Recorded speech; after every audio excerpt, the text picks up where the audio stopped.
வணக்கம் நேர்களே, இது ஷர்மிளா டாக்கீஸ். நான் உங்கள் டாக்டர் ஷர்மிளா.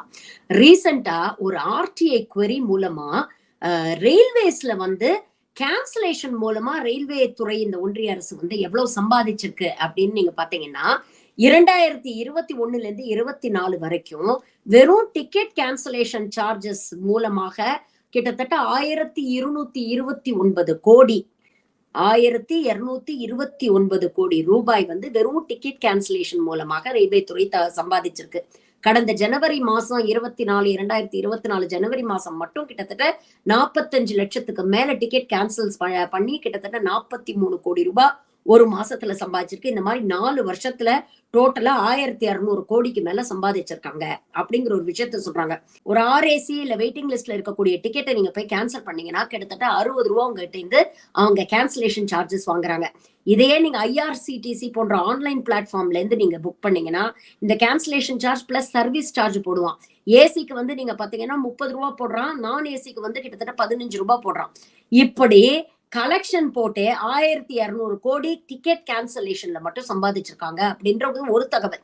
இன்னொரு தகவல், டிக்கெட்லெஸ் டிராவல், அதாவது டிக்கெட் எடுக்காம ரயில்வே பயணிக்கும் பயணிகளிடம் ஃபைன் மூலமாக வெறும் ஒரே ஆண்டு, அதாவது 2022-23 ஆண்டு கிட்டத்தட்ட 2260 கோடி வரைக்கும் இந்திய ரயில்வேஸ் வந்து கலெக்ஷன் போட்டிருக்கிறாங்க அப்படிங்கிற ஒரு விஷயத்தையும் பதிவு பண்றாங்க. ஒரு டிக்கெட்ல டிராவல்னு பிடிச்சாங்கன்னா அவங்களுக்கு 250 ரூபாய் ஃபைன் பிளஸ் டிக்கெட் சார்ஜ் வந்து கலெக்ட் பண்ணுவாங்க. அப்படி அவங்க அதை கொடுக்க முடியல, அவங்களால கொடுக்க வசதி இல்ல, மறுக்கிறாங்க அப்படிங்கிற பட்சத்துல அவங்கள வந்து ரயில்வே ப்ரொடெக்ஷன் ஃபோர்ஸ் கிட்ட ஹேண்ட் ஓவர் பண்ணிடுவாங்க. அவங்க கொண்டு போய் மேஜிஸ்ட்ரேட் முன்னால் நிறுத்துவாங்க. மேஜிஸ்ட்ரேட் 1000 ரூபாய் வரைக்கும் ஃபைன் போடலாம். அப்படி அந்த ஃபைனை கட்ட முடியல, இல்ல கட்ட மறுத்துட்டாங்கன்னா கிட்டத்தட்ட 6 மாசம் சிறை தண்டனை கொடுக்கிற அளவுக்கு இதுல வந்து ப்ரொவிஷன்ஸ் இருக்கு.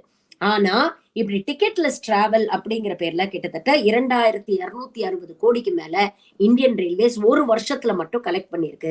இதுல இருந்து 2 விஷயங்கள் தெரியுது. ஒண்ணு, டிமாண்ட், ஏகப்பட்ட கேன்சலேஷன்ஸ் நடக்குது அப்படின்னா போதுமான ரயில்கள் இல்லை. டிமாண்ட் இருக்கிற அளவுக்கு சப்ளை இவங்களால பண்ண முடியாம ரயில்வே துறை திணறுது அப்படிங்கறத நம்ம பாக்குறோம். அப்ப அதிக பேசஞ்சர் ட்ரெயின்ஸ்க்கான தேவை இருக்கிறது அப்படிங்கிறது ஒரு புறம். இன்னொரு புறம் பாத்தீங்கன்னா டிக்கெட் ஃபேர் எக்கச்சக்கமா ஏறி போனதுனால பல பேரால ட்ரெயின் டிக்கெட்டையே, ஒரு ஆர்டினரி நான் ஏசி ஸ்லீப்பர் பர்த் டிக்கெட்டையே பல பேரால அஃபோர்ட் பண்ண முடியல.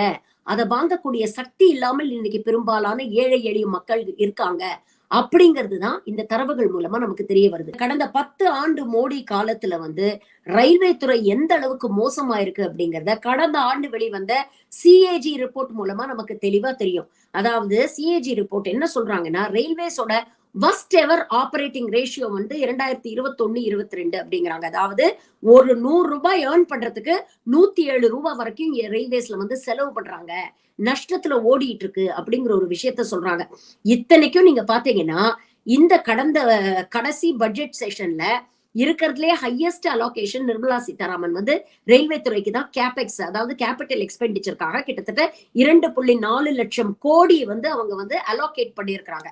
அப்போ இவ்வளவு ஃபண்ட்ஸ் அலோகேட் பண்ணியும் இன்னைக்கு ரயில்வே துறை இவ்வளவு மோசமா இருக்குன்னா என்ன காரணம் அப்படிங்கிற ஒரு கேள்வி வருது. அப்போ மாடர்னைசேஷன் அப்படிங்கிற பேர்ல இவங்களோட அந்த மிஸ்பிளேஸ்ட் இன்ட்ரெஸ்ட் இருக்கு இல்லையா, அதுதான் இவ்வளவுக்கும் பிரச்சனைகளுக்கும் காரணம் அப்படிங்கறத நம்ம பாக்குறோம். ஒரு பக்கம் கேபிட்டல் எக்ஸ்பெண்டிச்சர் நிறைய பண்றோம் பாருங்க, ரயில்வே துறையை நாங்க அப்படியே மாடர்னைஸ் பண்ணிட்டோம் அப்படின்ட்டு நாளுக்கு ஒரு வந்தே பாரத்தை வந்து இவங்க வந்து இனாகிரேட் பண்ணிட்டு இருக்காங்க.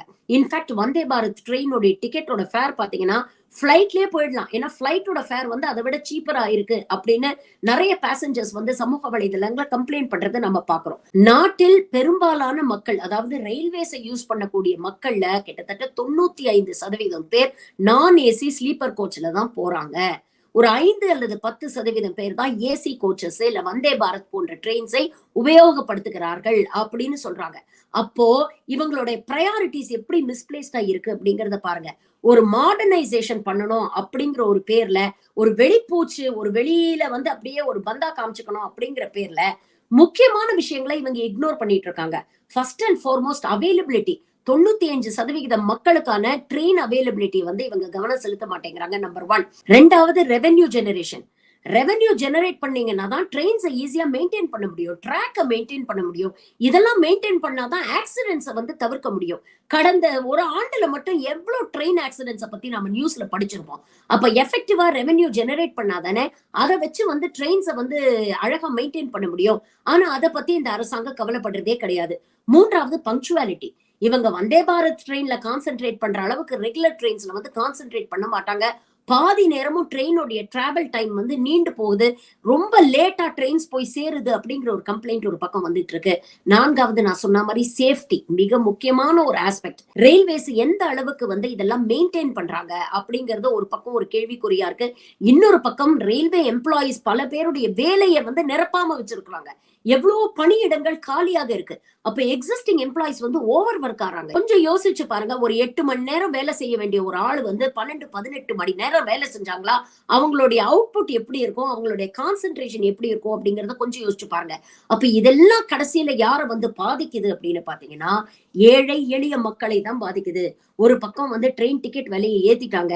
சீனியர் சிட்டிசன்ஸ்க்கு இருந்த டிஸ்கவுண்ட், சீனியர் சிட்டிசன்ஸோட கன்செஷனை மொத்தமா இந்த ஒன்றிய அரசாங்கம் காலி பண்ணிடுச்சு. ஏழை எளிய வயசான மக்கள் பேரம்பேத்தியை பாக்குறதுக்காக வெளியூருக்கு போகணும்னு ஆசைப்படுவாங்க, இல்ல ஒரு ட்ரீட்மெண்ட்டுக்காக வேற ஒரு மாநிலத்துக்கு போகணும்னு ஆசைப்படுவாங்க, இல்ல அட்லீஸ்ட் கோவில் குளம் பாக்குறதுக்காக போகணும் அப்படின்னு ஆசைப்படுவாங்க. அவங்களுக்கு இருந்த கன்செஷனை இன்னைக்கு மொத்தமா காலி பண்ணிடுச்சு. இந்த கன்செஷனை காலி பண்ணதுனால மட்டும் கிட்டத்தட்ட 3700 கோடிக்கு மேல ரயில்வே துறைக்கு வருமானம் வந்திருக்கு அப்படிங்கிற ஒரு விஷயம் சொல்றாங்க.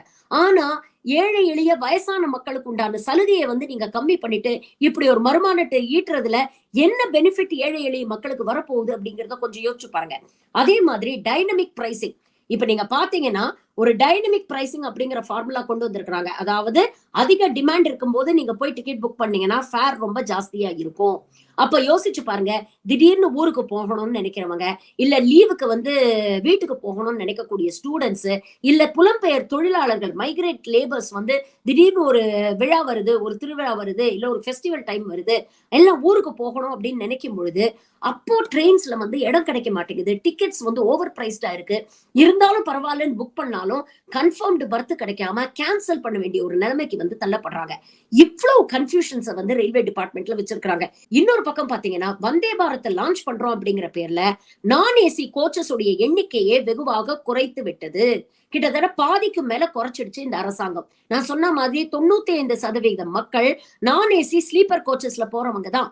அப்படி இருக்கும் பொழுது இந்த மாதிரி எண்ணிக்கையை குறைக்கும் பொழுது அவங்க வந்து கடுமையான ஒரு நிதி நெருக்கடிக்கும் இந்த மாதிரி பிரச்சனைகளுக்கும் ஆளாறாங்க. யூபி, பீகார் போன்ற மாநிலங்கள்லாம் ட்ரெயின்ல எந்த அளவுக்கு கூட்டம் நிரம்பி வழியுது, எப்படி வந்து பாத்ரூம்ல எல்லாம் உட்கார்ந்து டிராவல் பண்றாங்க அப்படிங்கறத நம்ம பார்க்க முடியுது. எத்தனை பேர் வந்து டிக்கெட் எடுக்காம, டிக்கெட் எடுக்க வசதி இல்லாம இப்படி டிக்கெட்லெஸ் டிராவல்னு போய் மாட்டிக்கிறாங்க அப்படிங்கறதையும் நம்ம பார்க்க முடியுது. இது ஒரு முக்கியமான பிரச்சனையா இருக்கும் பொழுது இன்னொரு பக்கம் ட்ரெயினோட ஸ்பீடு. இன்னைக்கு வந்தே பாரத் வந்து ஃபாஸ்டா போகணும் அப்படின்னு காமிக்கிறதுக்காக ரெகுலர் ட்ரெயின்ஸோட ஸ்பீடை குறைச்சிட்டாங்க அப்படிங்கிற ஒரு குற்றச்சாட்டு இருக்கு. கிட்டத்தட்ட 5% ஸ்பீடை குறைச்சதுனால பல ட்ரெயின்ஸ் வந்து லேட்டா போய் சேருது. இதனால பயணிகள் ஏகப்பட்ட கடுமையான பிரச்சனைகளுக்கு ஆளாறாங்க அப்படிங்கிற ஒரு குற்றச்சாட்டு வந்திருக்கு. இது எல்லாத்தையும் தாண்டி ரெவென்யூ ஜெனரேஷன் அப்படிங்கிறது ஒண்ணு இல்லாததுனால ரயில்வே சேஃப்டி எந்த அளவுக்கு வந்து காம்ப்ரமைஸ் ஆயிருக்கு அப்படிங்கறத பாருங்க. ஆனா இதெல்லாம் பத்தி ஒன்றிய அரசாங்கம் கவலைப்படுறதாவே தெரியல. கோவிட் காலத்துல புலம்பெயர் தொழிலாளர்களுக்கு இலவசமா ட்ரெயின் விடாத இந்த அரசாங்கம் ராமர் கோவில் தரிசனத்துக்கு ஸ்பெஷல் ட்ரெயின் விடுறாங்க. அதே மாதிரி ரயில்வேஸோடைய ட்ரெயினையும் அந்த ட்ராக்கையும் அங்க இருக்கக்கூடிய அந்த உபகரணங்களையும் சரியா மெயின்டைன் பண்ணாத அரசாங்கம் ஸ்டேஷனுக்கு ஸ்டேஷன் மோடியோட செல்ஃபி எடுத்துக்கங்கன்னு செல்ஃபி பூத் வச்சிட்டு இருக்காங்க. இப்படிப்பட்ட ஒரு ஒன்றிய அரசாங்கம் இருந்ததுன்னா ரயில்வே துறை எப்படி உருப்படும்? கொஞ்சம் யோசிச்சு பாருங்க. இதெல்லாம் எதுக்கு சொல்றேன்னா, இன்னும் 2 வாரத்துல ஓட்டு போடணும். யோசிச்சு ஓட்டு போடுங்க.